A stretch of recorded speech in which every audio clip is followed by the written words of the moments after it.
Wonderful. Seeing some friends join. So we'll just wait a couple minutes. And while we're waiting for folks to join, just want to say hello to everyone. I'm Jessica Lauretti. I am the managing director of the Anthem Awards. Thank you so much for being with us today. This is the first episode of our season 2 Instagram live series, which is super exciting, the Impact series. So we are here to share our community and our platform for amazing social impact leaders to talk about the work that they're doing, share what's working on the ground, help us build this platform, help us build this community of amazing people doing extraordinary work, of which there are so many out there that we want to highlight and celebrate and recognize. So again, thank you all for joining. Hi, I see lots of like hearts and hellos. So the chat is open. Feel free to talk with one another, connect. This is your space to connect with each other and meet and network as well. So thank you all for being here. Okay, so season 2, the Impact series. We are so excited today to welcome Denise Beek, the Chief Communications Officer of the Me Too movement. Thank you so much for being with us. It is such a pleasure to have you on. I also want to just start off by saying congratulations on being an inaugural winner of an Anthem Award.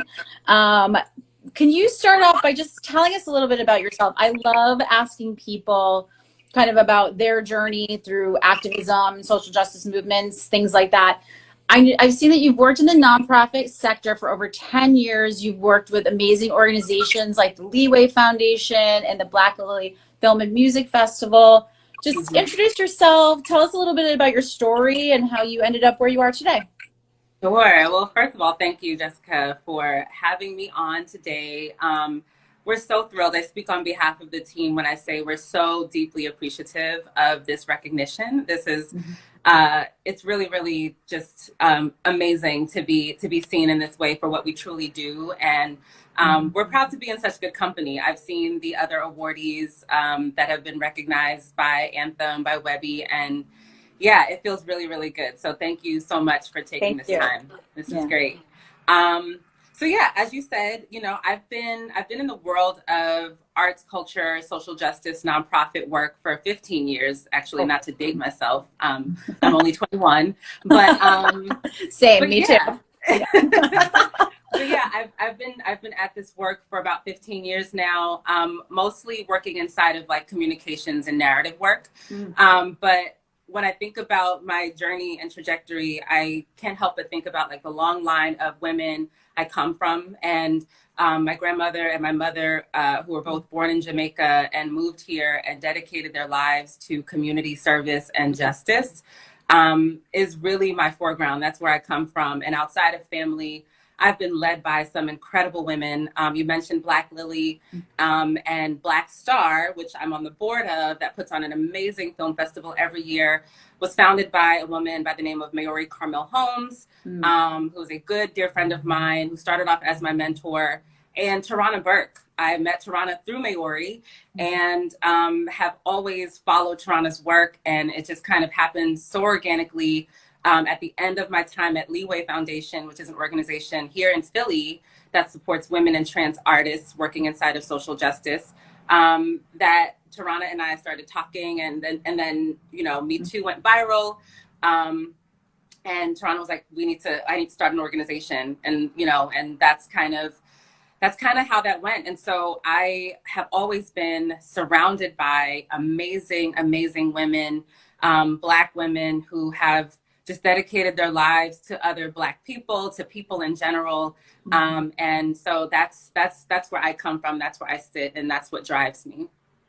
That's amazing, because I also often say, you know, that my career in social justice comes from my mother. And also that I always say my mom taught me that I could do or be anything I wanted, and I believed her. And Exactly. that has helped me be here today. So that's awesome. Thank you so much for sharing that. So as you mentioned, Me Too movement was something that kind of came up and went viral. A lot of people are familiar with the name. Can you just share a little bit about background, context, like the origin, the purpose, the mission of the Me Too movement for our audience?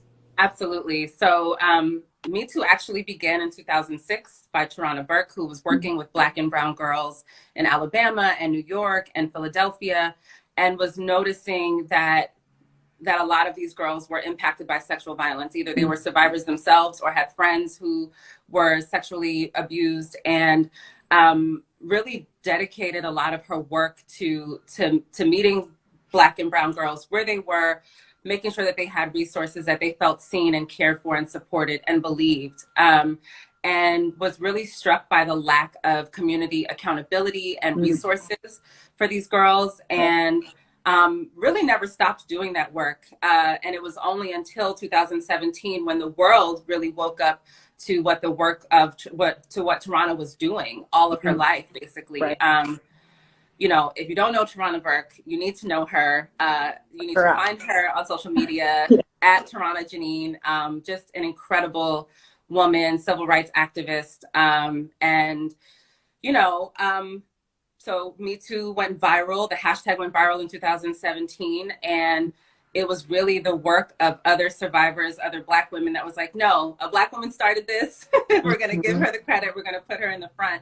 And the overwhelming response from survivors who were just not being met, not being believed and supported, really charged her with creating Me Too International, which is where I serve as Chief Communications Officer. And we incorporated officially in 2019 and have been working really hard to meet survivors where they are, to create incredible healing resources and programs that are led by our programs team.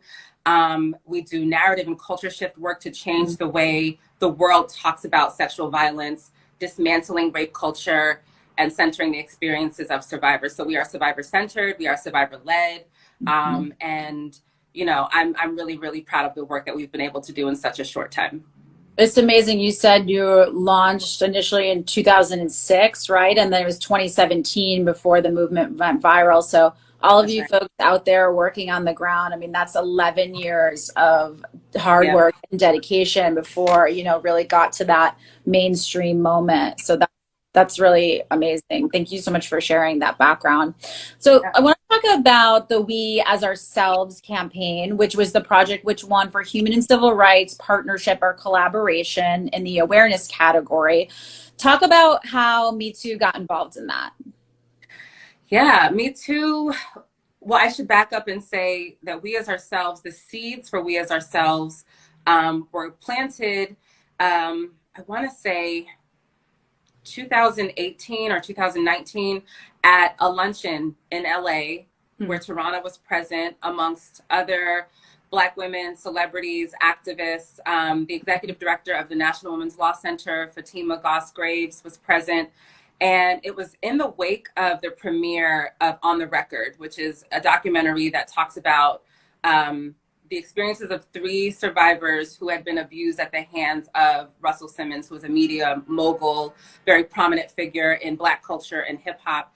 And it was at that event that that the women there took a vow. They made a commitment to stand up for Black women, especially once this documentary premiered, because as we know, when survivors come forward, they're not believed, they're not supported, and particularly for Black women, even if they are believed, they're shamed for their truths, right? And so, you know, Black communities are not there's no special depravity of Black communities, but we know at the intersection of racial justice and gender equity is this dynamic where Black women are not seen, their pain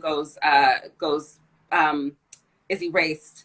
And so that was kind of the beginning, like the very, very beginnings of We As Ourselves. And Tarana came back from that event and we had lots of conversations about what we're going to do when this documentary premiered, how we were going to really stand up in support of the women who told their stories bravely.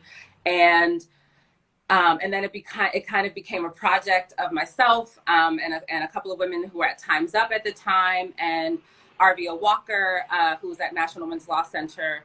We put our heads and our hearts into really thinking strategically about, like, what are we going to say when this documentary premieres? But even more than that, what are we going to say about Black survivors, period? And how we're talking about, like, what is the unique identity of Black survivors. Why is it unique? And how can we change the way that we're showing up for Black women and Black survivors in general? So that's kind of how that started. So Me Too has been part of this collaboration since the very, very beginning. And we called it We As Ourselves.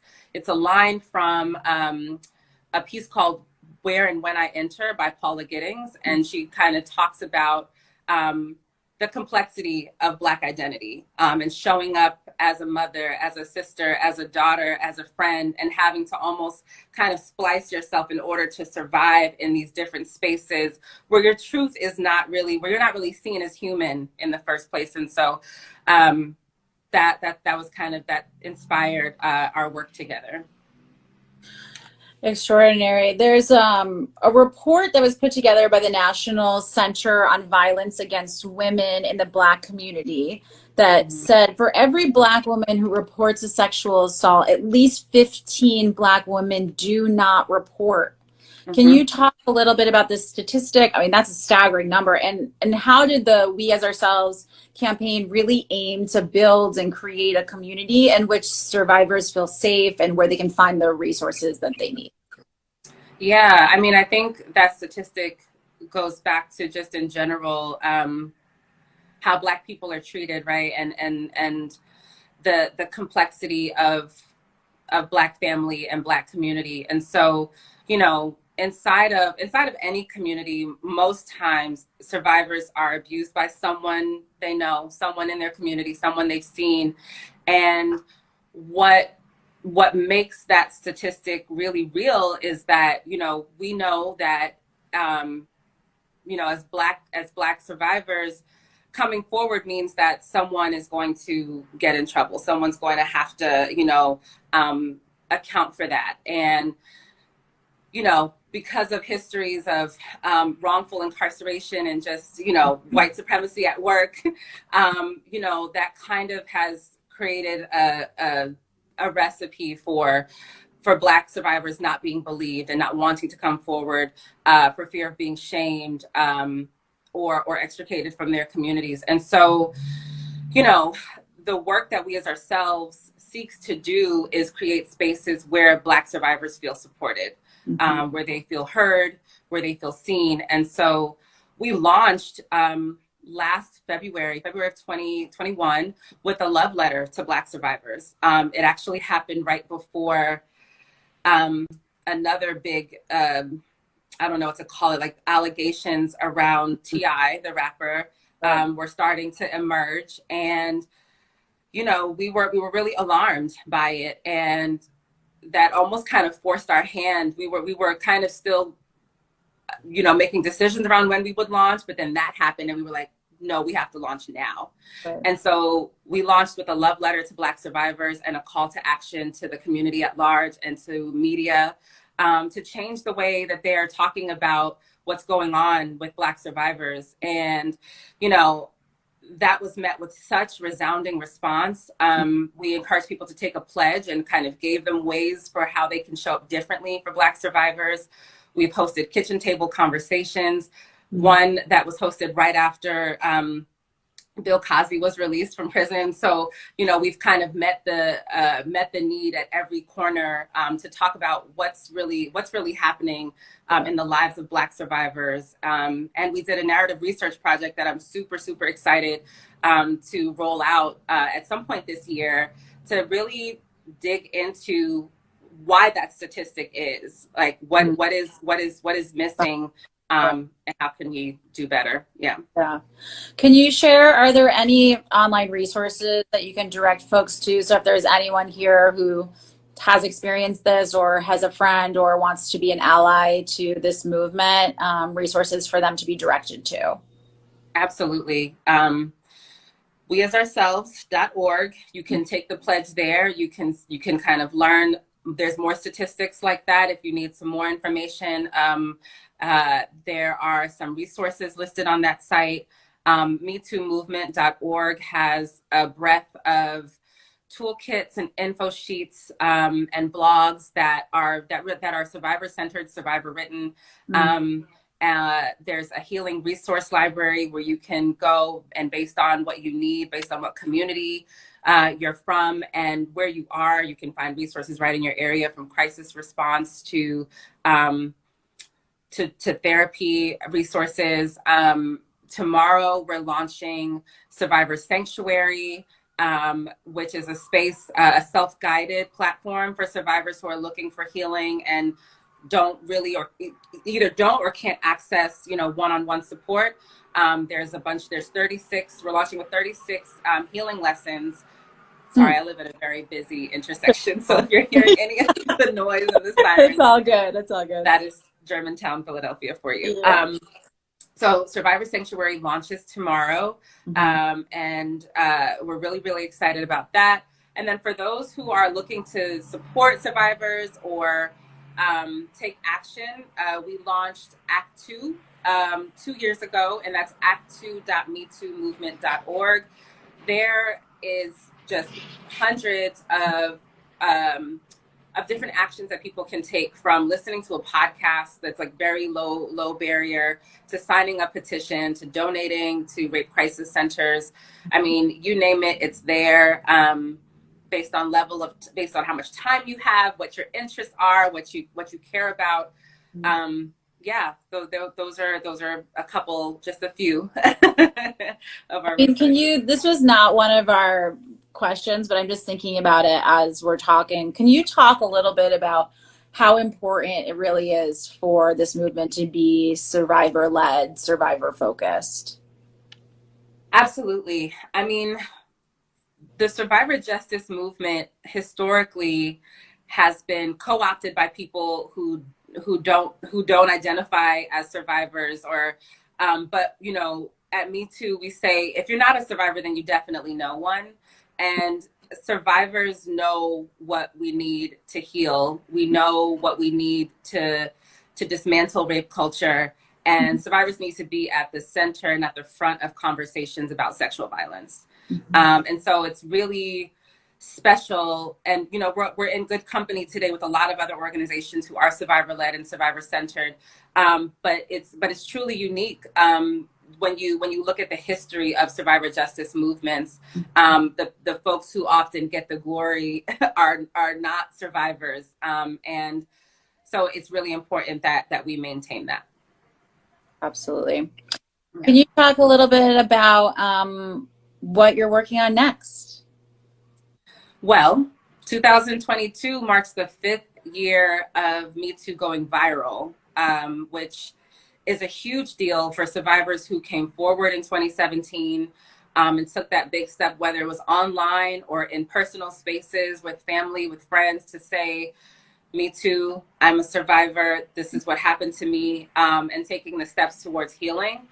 In the last 5 years, we've seen some really big wins and some policies be enacted that were really at the work and at the muscle and effort of survivors. And so in October, we're going to be launching a bunch of really incredible things. We're planning some very big actions and an impact study. And so just to kind of take a look back at all of the shifts that we've made, and connecting sexual violence really to a lot of major issues that people don't really see the connections between sexual violence and mental health and wellness and sports and education.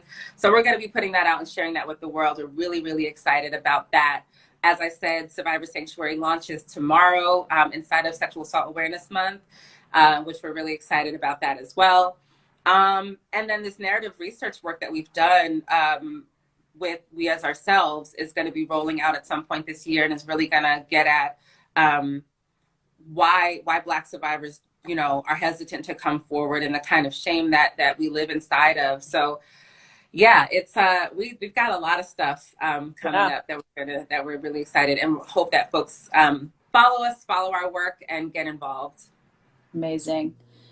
This is also a bonus question, but I like to ask people about this, which is, this work is so serious and so important, and literally can be around, life or death in some cases for folks. How do you, working in this space, prioritize your mental health, handle the enormity of some of these issues that you're working on over a 15-year career? Boundaries. Ooh, Boundaries, which is, you know, I'm always learning, but boundaries and laughter. Outside of my role as Chief Comms Officer, I write comedy, I write sketches. I hope to one day marry those worlds, but that balance is really crucial to my own survival. And I just have the honor and the privilege to work with such amazing women who are part of the organization and make this work beautiful and worthwhile and life-changing. It's literally changed my life. But yes, boundaries. Yes, laughter. those are great answers. Amazing. Well, thank you again so much for being on here. And I'll echo one of the comments for below, which is just to say thank you for everything you do. This is such an important, incredible work, and so many people out there need your help and are a part of this movement and are a part of the change that you all are working towards. So thank you for being a part of our community. Thank you for all of the work that you do. We so appreciate you. Thank you. Thank you. I see Tarana just hopped in. Hey, Tarana. Thank you, Jessica. Thank you to everyone at Anthem. Thank you, Webby Awards. Yeah, amazing. So to everyone who's on, we will be archiving this discussion and we will post it up on our website in the next few days, and we'll be sharing it out across our email and social channels as well. So if you missed the beginning or want to use it as a reference in the future for share with colleagues or friends, you'll have that up in the next few days. And then we will be, now this was our first for season 2. We'll be back next week with another episode, and we'll be hosting these conversations weekly moving forward with all sorts of impact professionals who are working across our 7 core causes. So thank you all so much. We're gearing up for launching season 2 of the Anthem Awards mid-June, so keep an eye out for that. Thank you, Denise. Have a great day.